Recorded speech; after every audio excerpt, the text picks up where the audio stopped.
योग याग तपज्ञान हे सर्व हरिप्राप्तीचे साधन असूनी हे जो हरिविहीन व्यर्थ जनन तयाचे। कोणी काही केलिया अपकार आपण न करणे प्रतिकार करवेल तरी करा उपकार उपदेश सार हा त्यांचा। स्वार्थास तैसाची परमार्थास उपदेश हा हितावह बहुवस। उच्च नीच स्त्री शूद्रास धोपट सकळास हा मार्ग। स्वप्नींच्या राज्याचे वैभव जागे झालिया जैसे वाव। तैसाची संसार केवळ माव भावना ही तयाची। देहादि सुख दुःख मिथ्यत्व हेची जयाचे प्रपंच तत्व।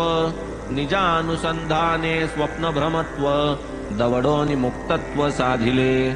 पाहोनि शिष्याची बद्धता अति कळवळा जयाचे चित्ता। कैसी लाधेल देहाती तता हेची चिंता अहर्निश। अहम ब्रह्माकार वृत्ती अखंडानंदाची मूर्ती। निर्विकल्प चित्तस्थिती येई निवृत्ती विसाविया। घेऊनिया टाळविणे दारोदार भटकणे। आल्या गेल्या केविलवाणे हात पसरणे ठावेना।